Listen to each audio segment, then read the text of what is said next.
बंटवारा करने के पीछे ध्येय तो विवादों से निजात पाना होता है, चाहे बंटवारा परिवार में हो, संस्था का हो या राज्यों का। लेकिन सच तो यह है कि ऐसे पहलू बाकी रह जाते हैं जिससे विवाद बने रहने की गुंजाइश रह जाती है। वर्तमान में आंध्र प्रदेश और तेलंगाना की स्थिति कुछ ऐसी ही है।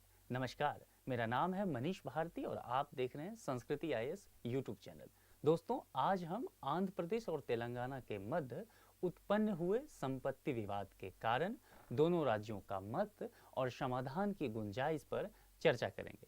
लेकिन उससे पहले आपके लिए एक जरूरी सूचना भी है। दरअसल संस्कृति आईएएस परिवार एक नया फाउंडेशन बैच लेकर के आई है, जिसमें प्रीलिम्स और मेंस दोनों ही सेगमेंट को पूरी तरह से तैयार कराया जाएगा। इसकी जो तारीख है इस बैच की शुरुआत होने की, वह इसी महीने यानी कि 23 जनवरी को रखा गया है, तो आप नोट कर लें। और जो इस बैच का वक्त रखा गया है वह है दोपहर के 3 बजे।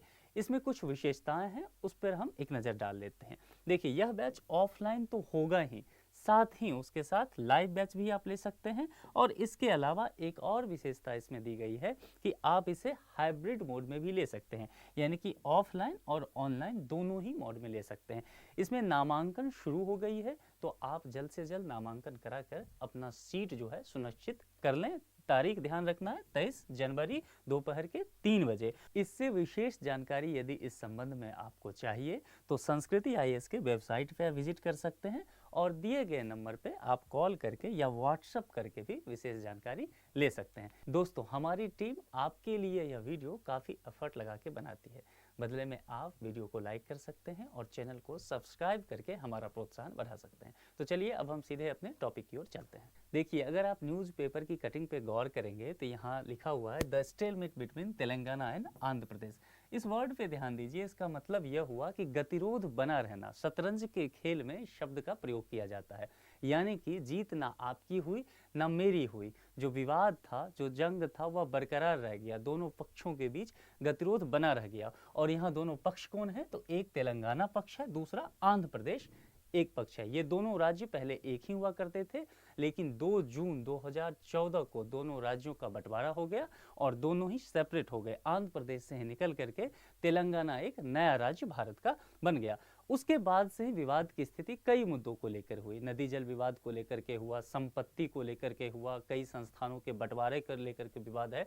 तो ताज़ा मामला जो है वह संपत्ति को लेकर के और संस्थान के बंटवारों को लेकर के, यानी कि लेनदारी और देनदारी का मामला फंसा हुआ है। जरा इसको देखिए कि यहाँ जो है एसेट्स एंड लायबिलिटीज़ की बात की जा रही है कि किसका कितना एसेट है दोनों राज्यों में और लायबिलिटीज़ क्या है।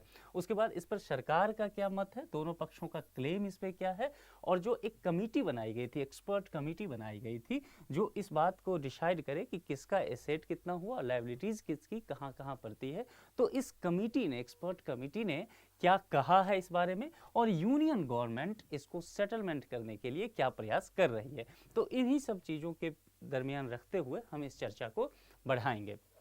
देखिए, आप संदर्भ इसको समझ लीजिए कि एक लंबे समय तक, दशकों तक एक संघर्ष चला। उस संघर्ष के बाद 2 जून 2014 को तेलंगाना राज्य का जन्म हुआ, एक नया राज्य भारत को मिला। लेकिन राज्य तो बन गया। उम्मीद की जा रही थी कि बंटवारे के बाद जो विवाद हैं, खास करके भाषा को लेकर के, संपत्ति को लेकर के या विकास के मुद्दों को लेकर के, वह विवाद खत्म होगा। लेकिन ऐसा हुआ नहीं है। 2014 से अब हम 2023 में आ गए हैं, लेकिन ये 6-7 साल के गुजर जाने के बाद भी इन दोनों राज्यों के बीच लगातार जो है आप देख रहे हैं खींचतान जारी है। इनका ये आरोप रहता है कि इनकी संपत्ति बहुत ज़्यादा जो है आंध्र प्रदेश के पास है। आंध्र प्रदेश का आरोप रहता है कि हैदराबाद जो शहर था, जो अब तेलंगाना के पास चला गया है, वहाँ पर पहले बहुत डेवलपमेंट हुआ था और उस जगह का फ़ायदा अब तेलंगाना को मिल रहा है। तो ये सब चीज़ें मसला चलता आ रहा है। उसी बीच क्या हुआ कि आंध्र प्रदेश सुप्रीम कोर्ट पहुंच गया है कि याचिका लेकर के तेलंगाना के खिलाफ, इसको समझना है। और आंध्र प्रदेश ने सुप्रीम कोर्ट में जाकर कहा कि जनाब, स्थिति यह है कि मेरी जो संपत्ति है और देनदारी है, इसका बंटवारा नहीं हो पाया है अभी तक। जो सिफारिश समिति ने कहा था उस पर काम सही से नहीं हो पाया है। तो मेरी बहुत संपत्ति है, बहुत संस्थान है जो किसके पास है, यहाँ लटका पड़ा है। तो हमारा वो पैसा, वो अधिकार जो है आप दिलवा दीजिए।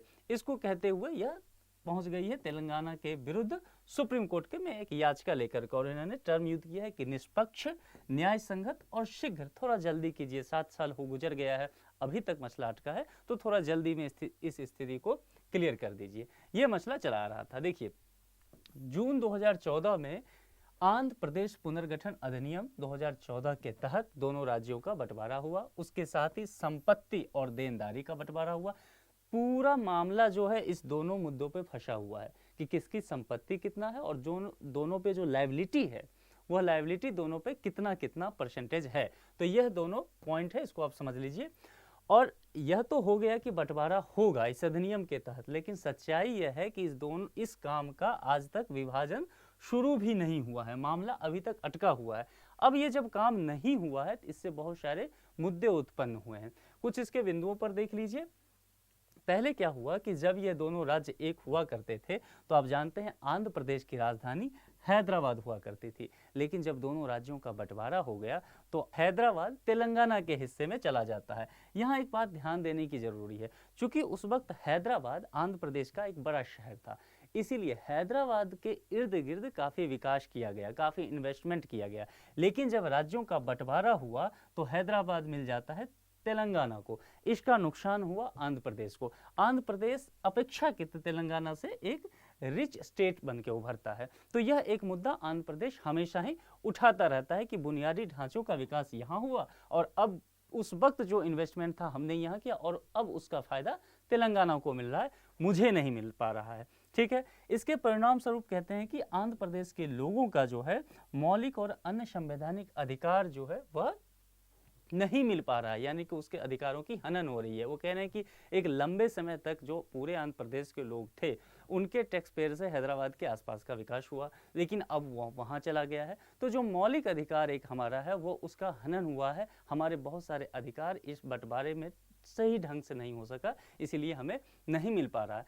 साथ ही वहाँ जो बहुत सारे कर्मचारी हैं, मान लीजिए पहले जो आंध्र प्रदेश राज्य था तो उसके जो एम्प्लॉय थे उस एम्प्लॉय का सही से बंटवारा नहीं हुआ है कि कुछ एम्प्लॉय तेलंगाना में अब रह जाएंगे, कुछ एम्प्लॉय आंध्र प्रदेश में रहेंगे। तो यह भी एक मसला फंसा हुआ है।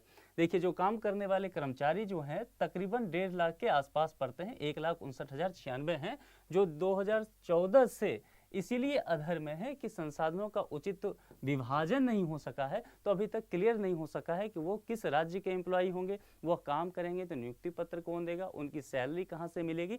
इसके अलावा बहुत सारे ऐसे लोग हैं जो सेवानिवृत्त हो गए हैं, उन्हें अब पेंशन मिलना चाहिए, लेकिन चूंकि देनदारी और लेनदारी का सही से बंटवारा नहीं हो सका है अभी तक, तो उन सबों का पेंशन लटका हुआ है।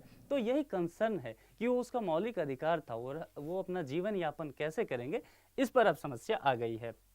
अब यह स्थिति बनी क्यों? क्योंकि देख लीजिए, ये आंध्र प्रदेश पुनर्गठन अधिनियम 2014 के तहत ये तय कर दिया गया था कि इनका बंटवारा संपत्ति का किस तरह से होगा।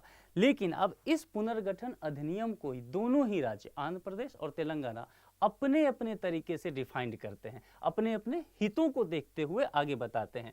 अब इसी संदर्भ को देखते हुए अभी तक ये मामला लटका पड़ा हुआ है। देखिए, विभाजन क्या क्या किया जाना है, किन किन संपत्तियों का किया जाना है। जो कमेटी बनी, जो ये अधिनियम बना, उस अधिनियम के तहत कुछ सूचियां तैयार की गई थी, आप उसे समझ लीजिए। अनुसूची 9(1) है, उसके अंतर्गत 91 संस्थान हैं, ये इंस्टीट्यूट हैं, सरकार के तहत काम करने वाले विभाग हैं, संस्था हैं। उसके बाद अनुसूची 10 के अंतर्गत 142 संस्था है और अन्य 12 संस्थान का भी विभाजन होना है। अगर कुल देखें संस्थानों की संख्या तो 245 है और इनकी कुल संपत्ति 1.42 लाख करोड़ तक पहुंच जाता है, जो बड़ी एक राशि है। तो इन संस्थानों के विभाजन को लेकर के एक समस्या बनी हुई है कि कौन सी संस्था अब जो है, जैसे मान लीजिए आरटीसी है, रोड ट्रांसपोर्ट कॉर्पोरेशन, तो अब यह आरटीसी किसका होगा? आंध्र प्रदेश के अंदर जाएगा या तेलंगाना के अंदर जाएगा, या उस आरटीसी का मान लीजिए हेड क्वार्टर पर जाता है आंध्र प्रदेश में, लेकिन उसके कई ब्रांचेज जो हो सकते हैं, रीजनल ऑफिस जो हो सकता है, वो तेलंगाना में पड़ेगा। अब बंटवारा हो गया तो अब वहाँ के कर्मचारी के साथ कौन राज्य व्यवहार करेगी, कैसा व्यवहार करेगी, कौन पेंशन देगी, कौन सारी सुविधाएं देगी, यह सब चीज़ें फंसा हुआ है। संस्थाओं का सही से बंटवारा नहीं हो पाया है, जिस वजह से वहाँ के जो आम नागरिक है वह पिछ रहे हैं और सरकारी व्यवस्था भी सुदृढ़ रूप से नहीं चल पा रही है। इन सब विवादों को खत्म करने के लिए एक विशेषज्ञ समिति बना दी गई थी। समिति को कहा गया था कि आप तय कर लीजिए कि इन दो राज्यों के बीच जो संपत्ति है, जो एसेट है और जो लायबिलिटीज है, वह कैसे तय किया जाएगा। इस समिति की जो अध्यक्षता कर रही थी वो सेवानिवृत्त नौकरशाह थी शीला भिडे। उनकी अध्यक्षता में यह काम हुआ। इन्होंने कुछ सिफारिशें भी दी। हालांकि इस समिति के बहुत सारे बात अभी तक सही से लागू नहीं हुए हैं, लेकिन इन्होंने कुछ सिफारिशें दी। इन्होंने कोशिश किया कि यह विवाद जो है वह खत्म हो जाए। देखिए क्या है, इन्होंने कहा अनुसूची 9 में जो शामिल 91 संस्था है, उनमें से 89 संस्थाओं के विभाजन के संबंध में इन्होंने कुछ सिफारिशें दी कि इन दोनों राज्यों में कैसे होगा। अब उस आगे समझ लीजिए। रोड ट्रांसपोर्ट कॉरपोरेशन का जो है ये आरटीसी एक बड़ा डिपार्टमेंट है। यहाँ का किसी भी राज्य का एक बड़ा डिपार्टमेंट होता है। इसका मुख्यालय, इसके मुख्यालय को लेकर के भी एक मामला फंसा हुआ है। दूसरा, Deccan infrastructure and land holdings limited, ये DIL एक बड़ी संस्था है वहाँ की। कई संस्थानों का विभाजन जिनके पास विशाल भूमि क्षेत्र है, ठीक है, दोनों राज्यों के विवाद के बीच विवाद का मुख्य कारण है। ये जो सिफारिश दी गई है इस कमेटी के द्वारा, कमेटी ने ये तय किया कि आखिर विवाद है तो किन चीज़ों को लेकर के है।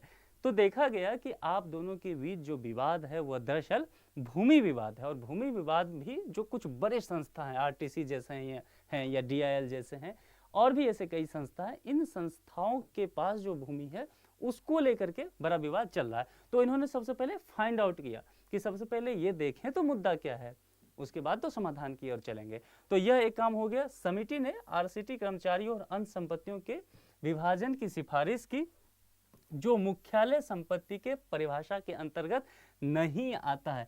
यहाँ ध्यान देना है, मुख्यालय संपत्ति, इस पे हम अभी डिटेल से चर्चा कर लेंगे, ठीक है, कि मुख्यालय संपत्ति क्या है।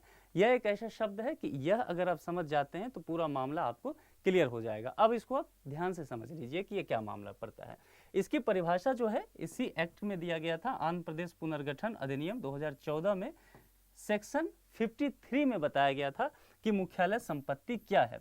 देखिए सारा मसला जो फंसा हुआ है ना, वह कुछ तकनीकी पहलुओं के बीच फंसा हुआ है, जिसमें एक मुख्यालय संपत्ति भी आता है। मुख्यालय संपत्ति समझ लीजिए, तत्कालीन आंध्र प्रदेश में स्थित राज्य के किसी भी वाणिज्य और औद्योगिक उपकरण, ये वर्ड समझिए कि जो उस वक्त आंध्र प्रदेश राज्य था, ये पूरा आंध्र प्रदेश उस वक्त था 2014 से पहले, 2 जून से पहले, तो उस वक्त कोई भी इंडस्ट्री का मुख्यालय, मान लीजिए उस वक्त कोई इंडस्ट्री है, उसका मुख्यालय पड़ता है यहाँ पे आंध्र प्रदेश के अमरावती में। मान लेते हैं कि RTC को ही एक उदाहरण के तौर पे लेते हैं कि RTC का मुख्यालय यहाँ पर जाता है, ठीक है।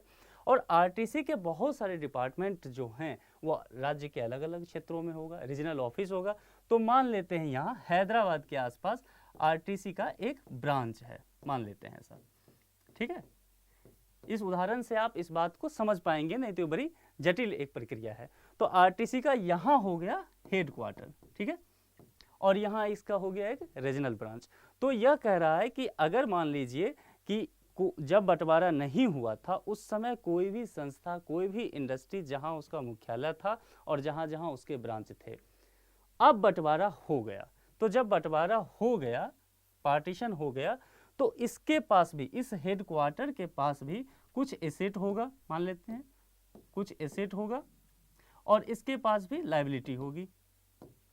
वहीं इसके पास भी जो इसके ब्रांचेज हैं, यहाँ भी एसेट होंगे और यहाँ भी लायबिलिटी होगी, ध्यान रखना है। तो पहले तो ऐसा था कि जब राज्य एक ही हुआ करता था तो ये एसेट और लायबिलिटीज पे अधिकार किसका होगा, हेडक्वार्टर का होगा। वास्तविक बात है, यहाँ पैसा कम पड़ गया तो ये किससे मांगेगा, ये ब्रांच हेडक्वार्टर से मांगेगा। या यहाँ लाभ हुआ है, प्रॉफिट हुआ है, तो इस प्रॉफिट को कौन गेन करेगा, हेडक्वार्टर करेगा, ठीक है। अब कहा जा रहा है, और अगर मान लीजिए हेडक्वार्टर में नुकसान या नफा हुआ तो उसका प्रभाव भी दूसरे क्षेत्रों पर पड़ेगा। ये मुख्यालय संपत्ति के तहत ये कहा गया कि यदि अब ऐसी स्थिति बंटवारा की हो गई है, उसके बाद आपका अगर संस्था का मुख्यालय कहीं भी हो लेकिन उसका रीजनल ऑफिस कहीं और हो जाता है, ठीक है, और उसका जो संपत्ति का बंटवारा है उसके तहत एसेट का लाभ उसी संस्था को मिलेगा जो जहां स्थित है, और लायबिलिटी भी उसी को चुकानी होगी जो उस राज्य में स्थित है। यानी कि अब यह जो है, अगर मान लीजिए यह ऑफिस पर गया ब्रांच तेलंगाना में, तो अब तेलंगाना सरकार आंध्रा से नहीं कह सकती है, आंध्रा स्थित RTC के हेडक्वार्टर से नहीं कह सकती है कि मेरे पास देनदारी बहुत बचा हुआ है, आप कुछ पैसे लाइए। नहीं, अब आपको देनदारी खुद ही चुकाना होगा और अब आपको जो प्रॉफिट है वो आप खुद रख लीजिए। उसी तरह आंध्र प्रदेश को यह कहा गया है कि अगर मान लीजिए यहाँ लाभ हुआ है आरटीसी रीजनल ऑफिस से, तो आप इससे अब नहीं मांगेंगे, ठीक है। यानी कि अपनी स्थिति देख लीजिए, प्रॉफिट हुआ तब भी देखिए, लॉस हुआ तब भी देखिए, ये कहा गया। तो ये एक जटिल प्रक्रिया थी, मैंने कोशिश की है कि आपको आसानी से इसको बता दिया जाए। इसमें और भी बहुत टर्म है, फिलहाल जो मुद्दा है वो इस चीज को लेकर के है, मुख्यालय संपत्ति को लेकर के। चलिए अब देखते हैं कि आंध्र सरकार का मत क्या है। जो आंध्र प्रदेश देख रहे हैं आप इंडिया के मैप पे, अब यह हिस्सा आंध्र प्रदेश का बच गया है, ठीक है। ये पहले पूरा हुआ करता था, अब ये तेलंगाना हो गया, ये आंध्र प्रदेश आ गया। तो आंध्र प्रदेश का मत समझ लीजिए, इसमें क्या है। जो विशेषज्ञ समिति था उसको लेकर के, अब इसने सब समिति के जो सिफारिश हैं उसके आधार पे कुछ बातें कही हैं। आंध्र प्रदेश कह रहा है तेलंगाना से, सेंट्रल गवर्नमेंट को भी इसने लिख के दिया है, सुप्रीम कोर्ट के जो याचिका आंध्र प्रदेश ने दिया है उसमें भी कहा है कि जो यह विशेषज्ञ समिति ने सिफारिश किया है उसे आप पूरी तरह से मान लीजिए, स्वीकार कर लीजिए। इनका कहना है कि भाई आपने समिति क्यों बनाई थी, इसीलिए ना कि दोनों के बीच विवाद खत्म हो जाए। तो जब समिति ने कुछ सिफारिशें दी है तो आप उसे मान क्यों नहीं रहे हैं, वो तो बहुत तार्किक है। उन्होंने फाइंड आउट करके दे दिया है कि कौन कौन से संस्थाओं का बंटवारा होगा, कैसे मुख्यालय संपत्ति का बंटवारा होगा, तो आप उसे फिर मान क्यों नहीं रहे, इसका ये कहना है। और ये फिर आंध्र प्रदेश कह रहा है कि आप अगर इस प्रक्रिया को स्वीकार कीजिए और जो विभाजन की प्रक्रिया है उसको जरा जल्दी शुरुआत कीजिए, क्योंकि देखिए बंटवारा के बाद तेलंगाना तो ठीक ठाक फायदे में रह गया है, लेकिन आंध्र प्रदेश की स्थिति बहुत खराब हो गई है। अगर आप एसडीआई मानक को भी देखेंगे तो आंध्र प्रदेश जो है तेलंगाना से नीचे है। तेलंगाना में इंडस्ट्री अब ज़्यादा है, आंध्र प्रदेश जो है तटीय क्षेत्र बहुत विकसित नहीं हो पाया है। हालांकि ऐसा नहीं कि बहुत स्थिति खराब है, लेकिन इसके अपेक्षा तेलंगाना के अपेक्षा अब आंध्र की स्थिति बहुत अच्छी नहीं है। तो संपत्ति की परेशानी यहाँ चली आ रही है। तो यही इसलिए सुप्रीम कोर्ट में याचिका लेकर के भी गया है कि इसका कहना है कि जितना जल्दी ये सब काम कराइए, क्योंकि मेरी परेशानी बढ़ती जा रही है, हमारी बजट उतनी नहीं है। तेलंगाना सरकार उसका जवाब देती है, उसका भी अपना कुछ मत है। देखिए पहले ये इसी का हिस्सा, आंध्र इधर और तेलंगाना यहाँ आ गया। तो इसने अपना तर्क दिया है, ये कह रही है कि जो समिति ने जो सिफारिश की है आपको, यह सिफारिश जो है तेलंगाना के हित में नहीं है। तेलंगाना का एक और पॉइंट है, वो कह रही है कि देखिए तेलंगाना और आंध्र प्रदेश में जो संपत्ति है उसको तो आप चलिए बंटवारा करने की सिफारिश कर दी है समिति ने, लेकिन बहुत सारी ऐसी संपत्ति है इस राज्य की जो इस राज्य से बाहर स्थित है। मान लीजिए हर राज्य का, भारत के जितने भी राज्य हैं, हर राज्य के कुछ संपत्तियां नई दिल्ली में स्थित है, तो नई दिल्ली में हो गया। इसके अलावा भी अलग अलग शहरों में, अलग अलग जगहों पे, कई देशों में भी कई राज्यों की संपत्तियां होती है। तो इसका कहना है तेलंगाना का कि उस संपत्ति का आप क्या करेंगे जो बाहर है, तो उस संपत्ति का भी बंटवारा कीजिए। और वह बंटवारा कैसे कर लीजिए, आप जनसंख्या को आधार बना लीजिए। और जनसंख्या आधार बनाने का मतलब क्या है कि जिसका पॉपुलेशन होगा उसे आप वो संपत्ति दे दीजिए आधार बना करके। तो इनका कहना है कि समिति ने उस पर बहुत कुछ नहीं कहा है। अब देखिए जब विवाद इन दोनों के बीच हुआ और विवाद का समाधान पिछले 6-7 साल में नहीं हो पा रहा है, लगातार कोशिश की गई, कई दौर की वार्ताएं हुई, जब नहीं हुआ तो उसके बाद केंद्र सरकार को इसमें एंट्री लेना पड़ा। ये दोनों पहुंचे कहां पे, होम मिनिस्ट्री ऑफ इंडिया के पास। इन्होंने कहा कि देखिए चूंकि राज्यों का बंटवारा की जिम्मेदारी गृह मंत्रालय के पास है, उन्होंने कहा कि देखिए बंटवारा तो आपने कर दिया, पर जो एसेट है और लायबिलिटी है वो बहुत क्लियर नहीं हो पा रहा है, तो हमारे लिए समस्या बनी आ रही है। तो गृह मंत्रालय ने कुछ सुझाव दिए इनको। मंत्रालय ने कई बैठकें भी बुलाई, चर्चाएं की, लेकिन वह विफल रहा, बहुत अच्छा उसका आउटपुट नहीं आ सका। गृह मंत्रालय ने एक अपना सुझाव दिया, उन्होंने कहा कि देखिए यह जो आपका अधिनियम था उसकी जो सेक्शन 53 था उसके तहत जो मुख्यालय संपत्ति की बात की गई थी, आप उसी की तरह बंटवारा कर लीजिए। जैसे अभी मैंने मुख्यालय संपत्ति बताया आपको, तो इनका सीधा सा कहना है कि आप मुख्यालय संपत्ति के तहत बंटवारा कर लीजिए, वही एक समाधान आपका है। लेकिन अब समझ रहे हैं कि तेलंगाना उसको बहुत अच्छे से मानने के लिए तैयार नहीं है। आंध्र प्रदेश कह रही है कि हम स्वीकार करने के लिए तैयार हैं, तेलंगाना के अपने मुद्दे हम कह रहे कि राज्य के हित में नहीं है। तो ये पूरा मसला जो है वो फंसा हुआ है इस चीज को लेकर के। चलिए अब एक प्रैक्टिस प्रश्न है, और ये जो आज का प्रश्न है आपका मेंस के लिए है। बहुत दिन से आप लोग कह भी रहे थे कि मेंस का एक क्वेश्चन लाइए, तो आज मेंस का है। हाल ही में तेलंगाना और आंध्र प्रदेश के बीच उभरे गतिरोध के कारण, जो इसका कारण है उस पर बात कीजिए और चर्चा करते हुए समाधान के उपाय भी बताइए। ठीक है, इसे आप 150 वर्ड में लिखिए और फिर आप कमेंट बॉक्स में इसे आप दे सकते हैं, हमारी टीम उसे देखेगी, आपको रिप्लाई भी मिल जाएगा। तो मैं उम्मीद करता हूं कि आज इस टॉपिक पे हमने जितनी भी चर्चा की है वो आपके पठन पाठन को समृद्ध बनाने में लाभकारी सिद्ध होगा। हम जल्द ही किसी दूसरे टॉपिक के साथ आपसे मिलेंगे। अपना ख्याल रखिए। धन्यवाद।